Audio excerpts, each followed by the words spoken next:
प्रिय विद्यार्थियों, सामाजिक दृष्टि से वंचित वर्गों की समस्याओं में अनुसूचित जातियों पर चर्चा करते हुए हमने कई सारे वीडियो बनाए हैं, जिसके अंदर अनुसूचित जातियों की परिभाषा, उनकी निर्योग्यताएं और उनके लिए किए गए निवारण के लिए किए गए सरकारी एवं गैर सरकारी प्रयास, अस्पृश्यता के दुष्परिणाम, अस्पृश्यता अपराध अधिनियम आदि अनेक विषयों पर हमने चर्चा की है अलग अलग पृथक पृथक वीडियोज़ में। इस वीडियो में हम अस्पृश्यता के निवारण एवं अनुसूचित जातियों के कल्याण हेतु सुझावों पर चर्चा करेंगे। We will talk about the suggestions to eradicate untouchability.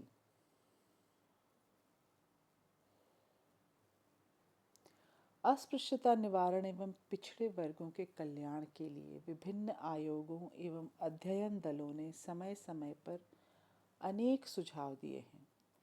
उसके सुझाव काफ़ी आदर्शात्मक हैं तथा उनमें व्यावहारिकता की कमी है।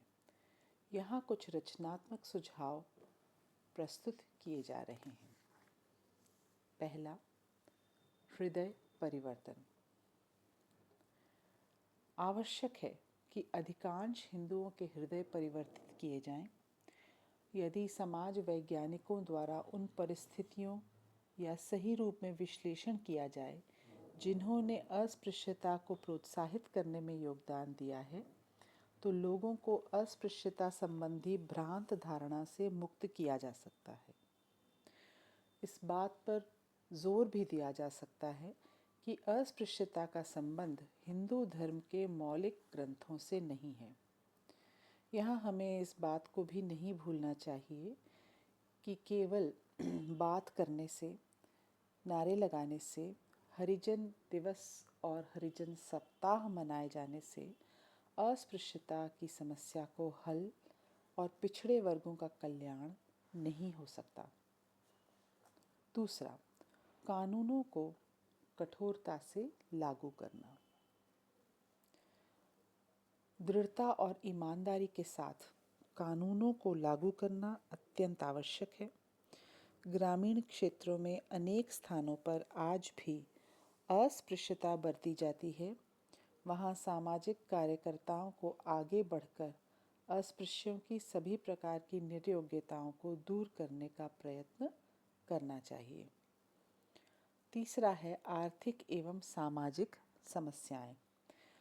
अस्पृश्यों अथवा पिछड़े वर्गों की समस्या प्रमुखतः आर्थिक और सामाजिक है। यदि इन्हें गंदे पेशों से मुक्त होने का अवसर दिया जाए, इनके लिए विभिन्न क्षेत्रों में रोजगार के अवसर बढ़ाए जाएं, इन्हें ऋण प्राप्त करने और कुटीर उद्योग लगाने की सुविधाएं प्रदान की जाएं, भूमिहीन किसानों में कृषि योग्य भूमि वितरित की जाए, तो इनकी आर्थिक एवं सामाजिक स्थिति में शीघ्र ही सुधार संभव हो सकेगा। यदि इन्हें सवर्णों की बस्तियों में मकान बनाने और रहने की सुविधा दी जाए, तो सवर्णों एवं निम्न जातियों के बीच भेदभाव को कम करने में अवश्य सहायता मिलेगी। चौथा सुझाव है नौकरियों में आरक्षण। नौकरियों में अनुसूचित जातियों, जनजातियों तथा अन्य पिछड़े वर्गों के लिए स्थान अवश्य सुरक्षित किए गए हैं, परंतु कई बार होता यह है कि ये स्थान या तो खाली पड़े रहते हैं या इन पर अन्य लोगों को नियुक्त कर दिया जाता है। आवश्यकता इस बात की है कि इनके लिए सुरक्षित स्थानों पर केवल इन्हीं जातियों के लोगों का ईमानदारी के साथ चयन किया जाए। इस संबंध में यदि कहीं कोई अनियमितता पाई जाए तो दोषी अधिकारियों के विरुद्ध कड़ी कार्यवाही की जाए। इन जातियों के व्यक्तियों को विभिन्न नौकरियों के लिए आवश्यक प्रशिक्षण दिया जाए ताकि सामान्य कार्यकुशलता के मानदंडों में किसी प्रकार की कोई कमी न आ सके। पांचवा है गंदे व्यवसायों का यंत्रीकरण। अस्पृश्य जातियों के आर्थिक एवं शैक्षणिक विकास हेतु गठित समिति ने अस्पृश्यता निवारण हेतु विरासती पुरोहिती की प्रथा समाप्त करने का सुझाव दिया है। इसे समाप्त करना कोई सरल कार्य नहीं है, परंतु कम से कम इतना अवश्य किया जा सकता है कि अस्पृश्य जातियों को जजमानी व्यवस्था के अंतर्गत गंदे व्यवसायों को अपनाने के लिए बाध्य न किया जाए। साथ ही इन व्यवसायों का इस प्रकार से नवीनीकरण किया जाना चाहिए कि इन्हें अपनाने में कोई किसी प्रकार की घृणा या लज्जा महसूस नहीं करे। छठा है शिक्षा का प्रचार। अस्पृश्यता निवारण एवं अनुसूचित जातियों व अन्य पिछड़े वर्गों के कल्याण हेतु शिक्षा का व्यापक प्रसार आवश्यक है। इस हेतु सरकार द्वारा प्रदान की जाने वाली छात्रवृत्तियां प्रेरणादायक ही होनी चाहिए। इसका तात्पर्य ये है कि प्राथमिक अथवा माध्यमिक स्तर तक तो इन्हें अनिवार्य और निःशुल्क शिक्षा की सुविधा मिलनी चाहिए, लेकिन उच्च शिक्षा हेतु छात्रवृत्तियां उन्हीं विद्यार्थियों को दी जानी चाहिए जो न्यूनतम निर्धारित अंक प्राप्त कर सकें। सातवां सुझाव, आर्थिक सहायता। ग्रामीण क्षेत्रों में अधिकांश पिछड़े वर्ग के लोग ऋण के भार से दबे हुए हैं। उन्हें ऋण मुक्त करने और आर्थिक दृष्टि से प्रगति की ओर आगे बढ़ने के लिए सरकार को इन्हें आवश्यक वित्तीय सहायता प्रदान करनी चाहिए और इनके लिए विशेष सहकारी समितियां गठित की जानी चाहिए। ऐसा होने पर ये उच्च जातियों, महाजनों या सूदखोरों के चक्कर से बच सकेंगे। आठवां सुझाव है अनुचित राजनीतिक लाभ उठाने पर रोक। राजनीतिक दलों या राजनेताओं को अछूतोद्धार तथा हरिजनों पर अत्याचार को राजनीतिक रंग देकर अपने निजी या दलीय स्वार्थों की संकीर्ण प्रवृत्ति पर नियंत्रण रखना भी अत्यंत आवश्यक है। अन्यथा सवर्ण एवं अवर्ण का भेद और ज़्यादा बढ़ेगा तथा पिछड़े वर्गों के लोगों का संपूर्ण समाज की जीवन धारा में एकीकरण नहीं हो सकेगा। साथ ही अस्पृश्यता निवारण और पिछड़े वर्ग के कल्याण कार्यों में लगे सभी लोगों को पूर्ण ईमानदारी और कर्तव्य निष्ठा का परिचय देना होगा। क्षुद्र व्यक्तिगत स्वार्थों से ऊपर उठना होगा। उन्हें लोगों को समझाना होगा कि अपने बच्चे की गंदगी उठाने वाली माँ और अपने वृद्ध माता पिता का मलमूत्र धोने और सेवा करने वाले लोगों को कैसे अछूत माना जा सकता है। इस हेतु सामाजिक शिक्षा एवं प्रचार की अत्यंत आवश्यकता है। अब आ जाते हैं नवा एवं आखिरी सुझाव, विभिन्न समितियों के सुझाव पर अमल किया जाए। सन 1965 में नियुक्त अनुसूचित जाति के आर्थिक तथा शैक्षणिक विकास और छुआछूत समिति द्वारा मार्च 1969 में प्रस्तुत रिपोर्ट में दिए गए सुझावों के अनुसार निष्ठापूर्वक प्रयत्न किया जाना चाहिए।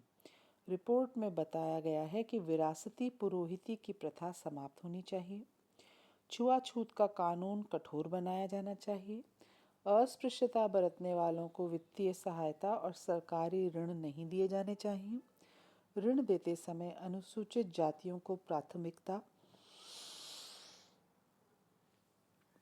दी जानी चाहिए, उनके निवास की भूमि पर उनका अधिकार होना चाहिए, बेगार प्रथा को गैर कानूनी रूप दिया जाना चाहिए तथा अंतरजातीय विवाहों को प्रोत्साहन दिया जाना चाहिए। श्रम के प्रति श्रद्धा और समानता के व्यवहार को महत्ता प्रदान की जानी चाहिए। आज प्रमुख आवश्यकता ये है कि पिछड़े वर्गों के परंपरागत पेशों को स्थायी आधार पर संरक्षण प्रदान किया जाए ताकि ये लोग आर्थिक दृष्टि से उन्नत हो सकें। परंपरागत पेशों में निपुणता प्राप्त करने के लिए इन लोगों के लिए प्रशिक्षण केंद्र खोले जाने चाहिए। इन्हें सुविधा प्रदान करके लघु उद्योग धंधों में लगाया जाना चाहिए। इच्छुक व्यक्तियों को विभिन्न शिल्पों की शिक्षा दी जानी चाहिए। अस्पृश्यों की समस्याओं के निराकरण के लिए समाजशास्त्रीय अनुसंधानों को प्रोत्साहन दिया जाना चाहिए एवं उनका विशेष लाभ उठाया जाना चाहिए।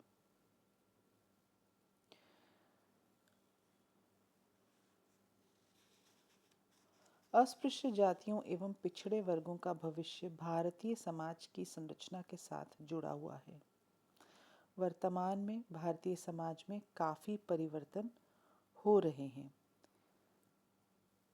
जाति और समुदाय की सीमाओं के परे व्यक्तियों के संबंध स्थापित होते जा रहे हैं।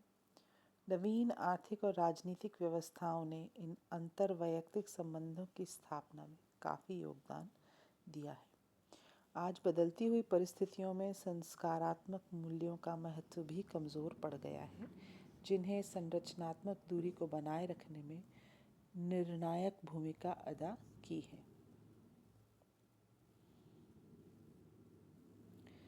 प्रोफेसर आंद्रे बेताए लिखते हैं कि ये सत्य है कि आधुनिकीकरण की शक्तियाँ अभी तक प्रमुखतः भारतीय समाज के एक सीमित क्षेत्र में ही क्रियाशील हैं।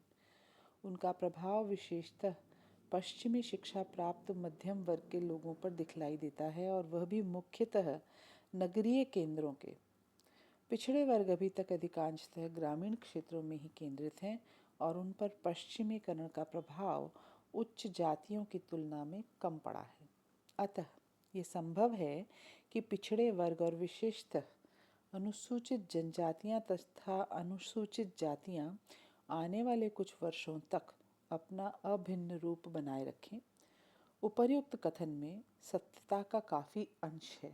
आज स्थिति ये बन गई है कि ये लोग अपने पृथक अस्तित्व को बनाए रखने में रुचि लेने लगे हैं।